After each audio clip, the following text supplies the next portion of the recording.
Hi everyone, my name is Matt and I'd like to welcome you to my new channel called Toylytics. This is the first video on the channel where we're going to be taking a look at the analytical side of toy collecting, and as my wife says, probably take all of the fun out of it, but hopefully that won't be the case. The first video on the channel here is going to be a secondary market update of the secondary market for Mythic Legions action figures in the second half of 2023. But before we get into that, I thought it would be a good idea to introduce myself and talk a little bit about what you can expect from the videos on this channel moving forward. So my day job is that I am a college professor. I teach supply chain management and business analytics courses, and I've been a Mythic Legions collector for about 4 to 5 years now. Started in about 2019, and I wanted to get a little more involved with the community. I joined the Cabal a little over a year ago, I think. If you haven't joined the Cabal on Facebook, it's definitely the best Mythic Legions group that you can join. A lot of great people there, and I've met a lot of people over the year that I've been involved. But I wanted to get a little bit more involved. With the community in a little bit different way. So, I'm not a customizer, I'm not a painter, I'm not a sculptor. There's a lot of people who do that a lot better than I do, and I really enjoy looking at all of the great art that they create. And I've had the privilege of purchasing some of it myself, but I decided that really wasn't going to be the angle for me. So I thought, well, what do I do for a living? I teach analytics. What could we do as far as the channel is concerned? We can look at the market for Mythic Legions figures because, as you know, if you're a Mythic Legions collector, there is a substantial secondary market once older figures are not available anymore. It's really nowhere else to purchase figures other than from people who already own them, since retailers and the horsemen themselves are sold out after a certain point. So I thought it would be a good idea to provide that sort of service to the community, to go through the data and take a look at how these figures are doing on the market and sort of see where we are. And I thought if I can continue this to be able to have the ability to look at it over time, that would be really interesting to see which figures are gaining value, which figures may be losing value, and that can be really important for all of us who want to curate our collections. We're looking for new figures. We may determine that the market has reduced on some of them, so we might want to buy them.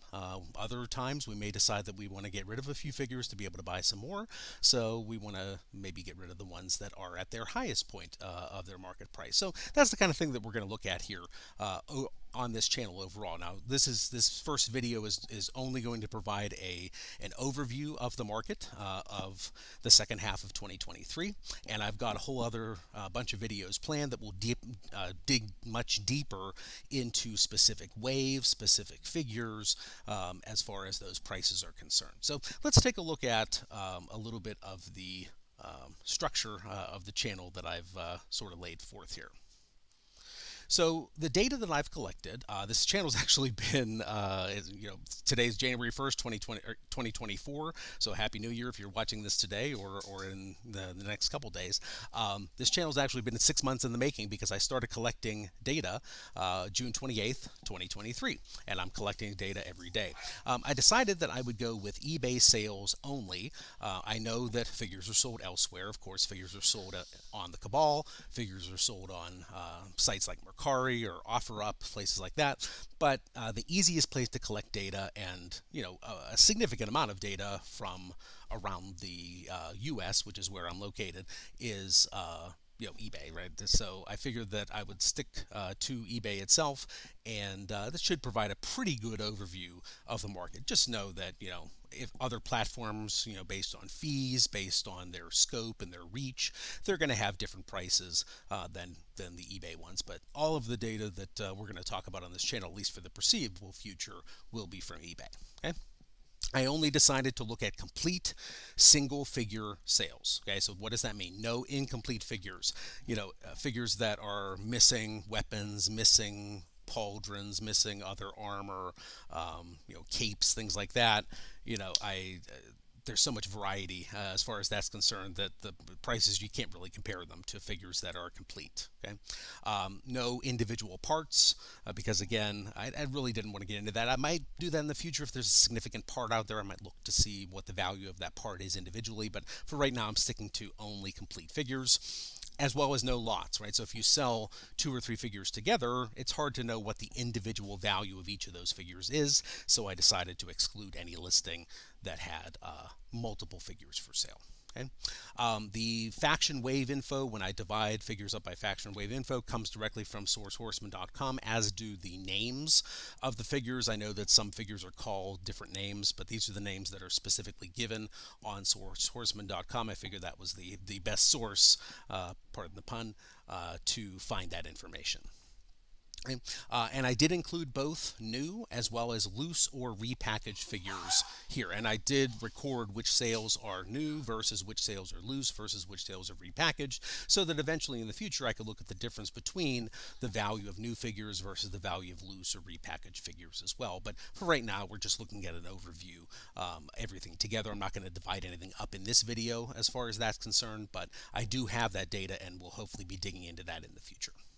Additional data characteristics: sales for figures released in All-Stars or Reinforcements waves are not distinct from the sales of original releases, if there are original releases. I know that some of the Reinforcements are brand new, especially Reinforcements 2, but Reinforcements 1, some of those were re-releases. The reason why I did this, as I grouped them together, is that a lot of times it's hard to tell in an eBay listing what figure you're looking at. Is that a Mythic Legions 1.0 wave figure from the initial Kickstarter, or is it an All-Stars 3 or 4? So as example, sales of Malleus figures could either be from Mythic Legions 1.0 wave or from All-Stars 3 wave. A lot of times the seller doesn't even know what the figure is, and it's really hard to tell. So I decided not to worry about that distinction for those types of figures. And I admit that loses a little bit of the richness of the analysis, but it's just hard to parse it out. On the other hand, sales for figures released in convention exclusive packaging are distinct from sales of main releases. So I recorded the Legions Con exclusives, for instance, versus the regular release of that figure. For example, sales of the Unknown One in Legions Con packaging are recorded separately, and we can evaluate them separately from sales of the main release of the Unknown One. Okay. So as far as the channel is concerned, my initial plan is to update this analysis quarterly. So yeah, I could do it a little bit more often, but I thought, if you look at it too often, it's kind of like looking at your investment portfolio every day, right? There's ups and downs, and it's really hard to make sense of what's going on. You need a chunk of time there to really understand whether things are generally trending up or generally trending down, because there's so much variability day to day. So my hope is that every quarter I can put out videos, but it's going to take a while to be digging into specific waves of figures, specific factions, specific figures themselves, releases. I thought the quarterly would be, a pretty reasonable time frame to be looking at that. The other months then are left for additional types of analysis, such as just things that a lot of collectors talk about. They say that the value of loose repackaged figures in Mythic Legions isn't really much different from new figures in a lot of cases. Let's see if that's true, right? So let's see what the data says. Selling price for auctions versus fixed price sales. So some eBay things, if you're selling on eBay, maybe this information might be helpful to you, that type of analysis, as well as interesting trends or behavior over time, other things that come up in the data. I'm going to look at the data a lot and create a video anytime I see something that is interesting for the community to know. I did set up an email address, so please reach out to me at toylytics@gmail.com with any comments, questions, ideas for analysis you'd like to see in the future. I also will say that this is pretty bare bones right now. I am not a YouTuber, so to speak. I'm not an expert video creator. What you're going to see here is a lot like the videos that I create for my students, which are mainly instructional videos. So there's not a lot of production quality there. I'm going to try to increase the quality over time, maybe with better sound, with better cameras, things like that. But I thought rather than worrying about getting that better sound to start with, or that better video footage, I figured it was better to just get the channel out there, especially with the timeliness of the data, looking at the data from the last half of 2023. So I wanted to get this out early 2024. I didn't want to worry about the technology. I we'll try to learn some video editing skills and things like that as we go to try to make the videos a little bit more appealing to you. But I ask that you give me a little bit of leeway there as I learn. Hopefully, the information though is what you're coming here for, and that analysis is interesting to you. So with that, let's take a look at the data that I have created here. So let's go over to this program here that I do teach in class, although I'm not a power user by any means. This is Tableau. Some of you might use this in your jobs. If you use Power BI, it's a similar program to Power BI. This is just what I learned. Power BI does the same thing. Okay. So this first table that we're looking at here is the summary of sales by faction by type for the second half of 2023. So everything you see here is from July 1st through December 31st, 2023. Okay, so I split everything out by faction here, so you can see the number of sales. Overall, on eBay, there were 4,566 individual figure sales over that 6 months period of time, and the number one amount of sales was the Legion of Erethyr. There were 1,144 figures sold. Overall, as far as auctions were concerned, about 3,270 were fixed price listings, no auction, and about 1,300 of the sales were auction sales. So you can see about a third of the sales were auction sales, so maybe a little bit less than a third. But anyway. Some of these, factions are a little bit challenging to look at because, we have like, weapons packs, we have heads packs, hands packs, or the null or the NA or that sort of thing. So I'd like to try to take those out of a lot of the analysis. So let's take some of those out. You can see that the Cabal faction, that's the Walter the Mad figure from LegionsCon 2023. You can see there were 31 fixed price sales and 1 auction sale.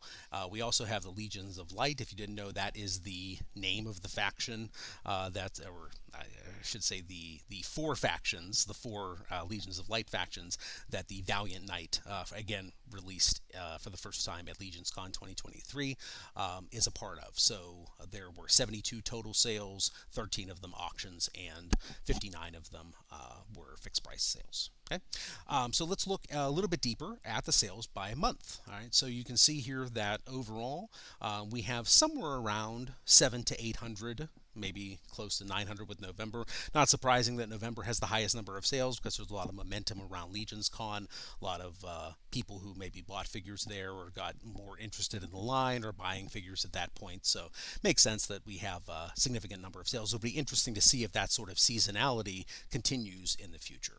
Okay. But I also wanted to look at the sales by month by faction as well, right? So I'm going to change this to a line graph and then take the faction and bring it over to the color.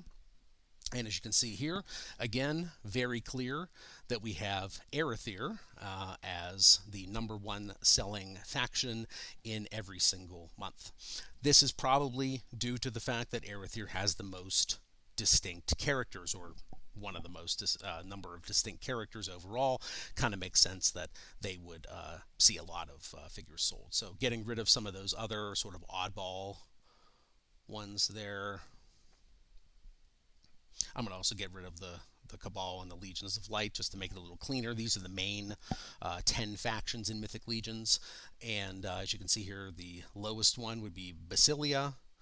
Right? You can see here, there we have Leodicius kind of in the middle, about 60 or so per month. Poxus pretty small, though we're all eagerly awaiting the Poxus wave coming in soon, so I'm sure that's going to increase. Necronominus, again, around 50 to 60, but that's going to increase in 2024 as well as more figures get released. Same thing with Basilia when the Poxus wave is there. House of the Noble Bear, again, a lot of sales, around 60 or so. Alithia, a lot of figures, so a lot of sales. Kind of makes sense there too. As we said, Erethyr, Aetheron, again, with Necronominus coming, that will be increasing as well.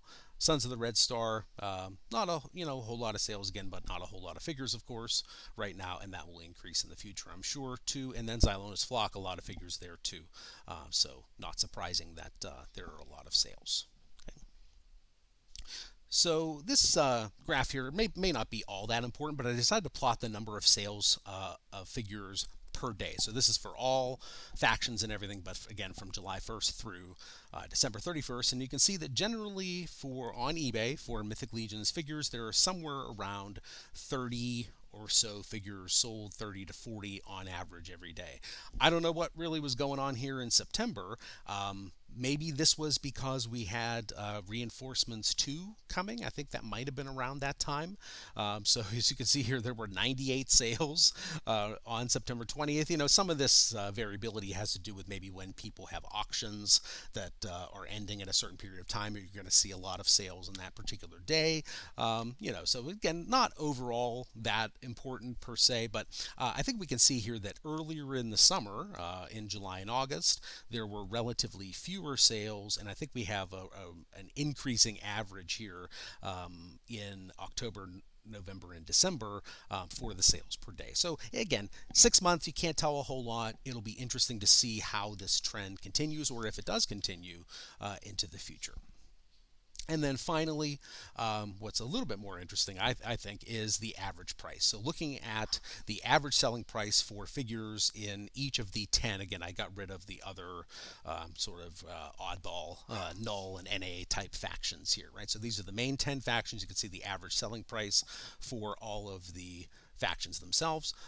Order of Aetheron has the one of the highest average selling prices, but a lot of that is because of the birds that are in Aetheron's dozen. So if we take out the Aetheron's dozen, you can see that it drops significantly kind of back into the rest of the group here.